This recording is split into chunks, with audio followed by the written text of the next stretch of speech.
R$ 1 milhão por ano, todo ano, desde 2016, trabalhando com robôs. Isso mesmo, 2016, 17, 18, 19 e 20. E agora em 2021, com certeza eu vou conseguir também. Eu tenho uma máquina de fazer dinheiro na minha mochila e vou te mostrar como você também pode ter a sua. Quer saber como? Clica no link aqui embaixo desse vídeo e vem comigo. Opa galera, eu me chamo Yuri Ribeiro e falo daqui de Minas Gerais. Eu vim aqui te mostrar o meu resultado nos últimos 2 meses. Mais de R$30 mil. E esse valor aqui é tudo graças ao João Pedro e todo o ensinamento que ele nos proporciona dentro do curso Robô Milionário.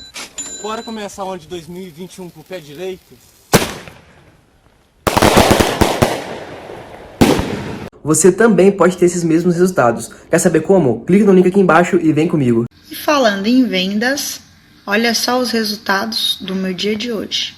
E olha que o dia ainda está começando. Tá bom assim? Para começar o dia? Fala galera, beleza? Dá só uma olhada nesses resultados. 1 mês trabalhando em casa, usando apenas o celular. Você também pode fazer isso. Quer saber como? Então clique no link na descrição desse vídeo que eu vou te ensinar.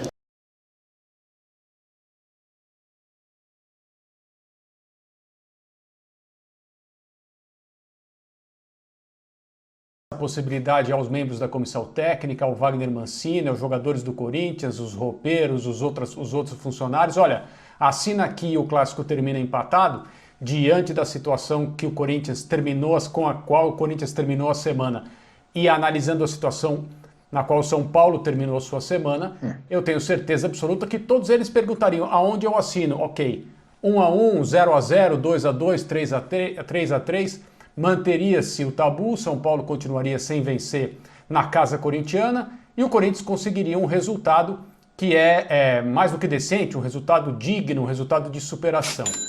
É claro, dependendo de como as coisas fossem em campo.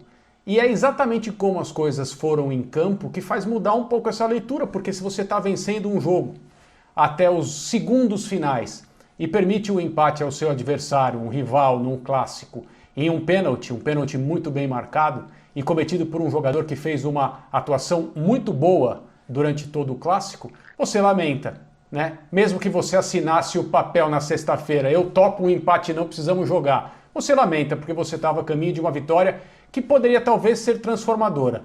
Uma vitória em que o Corinthians conseguiu mostrar um equilíbrio surpreendente do ponto de vista coletivo, muitas atuações de razoáveis para boas, algumas atuações boas e uma muito boa, né? Se você for considerar não o ritmo de trabalho, mas a influência no jogo e no placar. O Luan fez um gol de felicidade técnica que um jogador como ele é capaz de proporcionar e no momento em que ele teve uma folga na marcação num contra-ataque após um desarme no meio do campo, ele fez um excelente passe para o Fagner na direita, fazer o cruzamento para a área para o gol do Mosquito.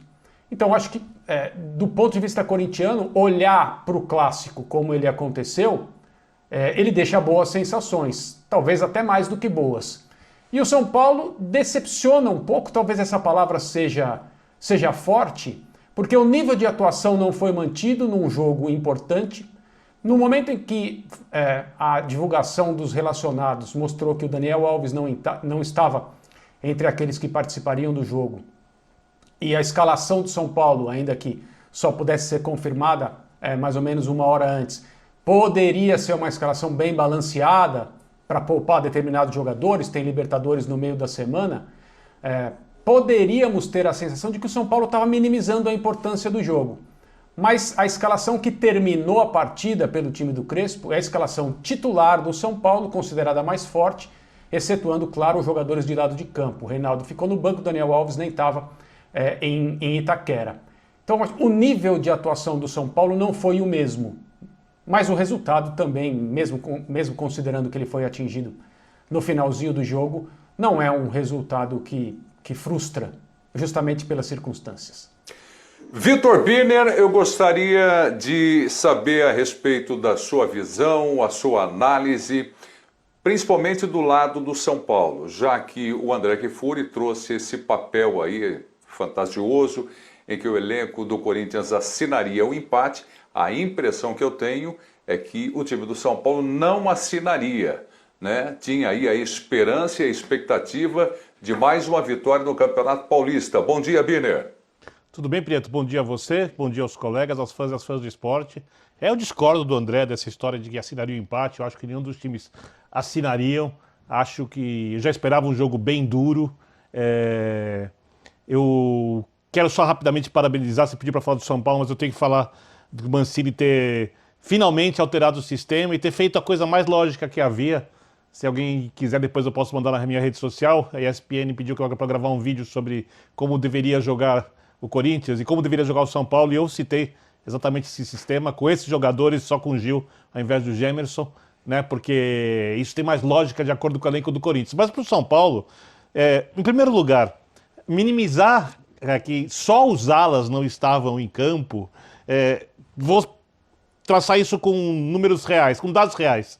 O São Paulo, em todos os jogos da temporada, com exceção de um, não fez gol com influência direta dos alas. Ou eles deram assistências em todos os jogos, menos em 2, e num desses 2, o São Paulo venceu por 1-0 o Bragantino, no lance que o Reinaldo faz um passe para a área pequena e o jogador do Bragantino faz o gol contra. Ou seja, eles são os principais construtores do time do São Paulo e fazem uma enorme diferença. Uma outra questão. Acho que o São Paulo tratou o jogo como deveria. Eu não acho que o São Paulo minimizou a importância do jogo. O São Paulo entrou para ganhar, entrou com pegada, entrou com vontade, mas entrou sem 6 ou 7 titulares, se a gente for contar o time que começou os 2 jogos da Libertadores da América. Né? Eu não sei se 6 ou 7, porque eu não sei qual é o trio de zaga do São Paulo. Né? Se o Léo joga, ou é o Bruno Alves, se é o Miranda. Se o trio de zaga for esse, de hoje o São Paulo atuou sem 6 jogadores. Sem o seu principal jogador de construção, sem a sua dupla de ataque, sem os seus alas, né? E sem um dos seus volantes.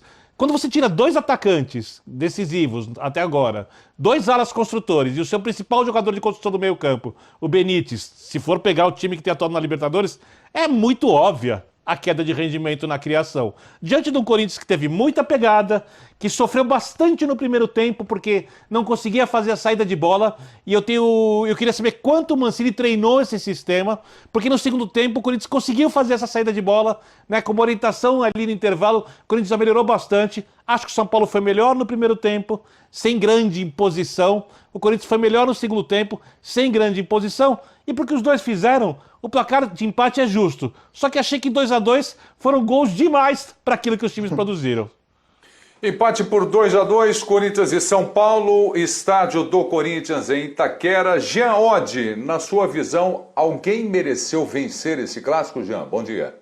Bom dia Prieto, bom dia companheiros. Não, eu acho que o empate era o resultado mais justo pelo que as equipes apresentaram. Acho que no primeiro tempo, até a metade do primeiro tempo, o São Paulo era um São Paulo muito parecido com o que a gente estava acostumado a ver, mordendo muito ali a saída, não deixando o Corinthians jogar. O Corinthians não conseguia jogar, mas isso durou uns 20, 25 minutos. Depois, acho que as coisas já se equilibraram e foram bem equilibradas, e no segundo tempo, de maneira geral, talvez o Corinthians tenha sido um pouco melhor, mas não tão melhor quanto o São Paulo foi naqueles 20, 25 minutos iniciais. Então, para mim, o empate reproduz exatamente o que aconteceu em campo. As próprias estatísticas mostram isso. Você tem praticamente 50% de posse de bola para cada lado, você tem número de finalização em direção ao gol rigorosamente igual dos dois lados. Então, acho que o empate acaba sendo o resultado que traduz melhor o que aconteceu.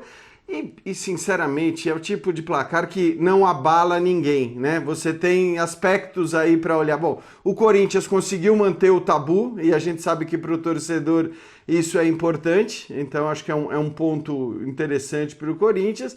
É claro que vai lamentar por ter tomado o gol no fim, né? E isso é um ponto para o São Paulo que acaba valendo como positivo, apesar de não ter conseguido encerrar esse tabu, esse jejum de vitórias contra o Corinthians no seu estádio, mas é um São Paulo que jogou com o time predominantemente reserva, um time misto, mas com a maioria dos jogadores reserva durante 30 minutos, até os 30 minutos do segundo tempo.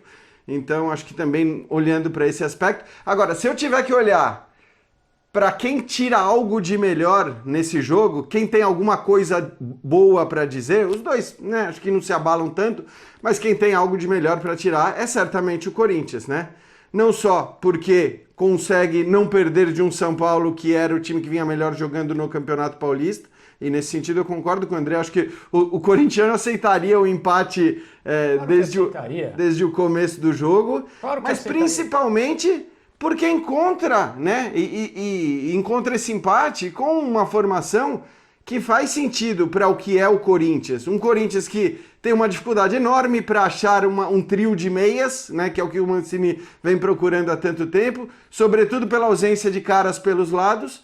Coloca 3 zagueiros, então pode ter como alternativa de criação pelos lados o poder dos seus laterais, que são melhores do que os meias, né? E aí, independentemente de quem jogue na esquerda, se é o Piton, se é o Fábio Santos, mas essa incumbência de criar, você joga um pouco para os alas, né?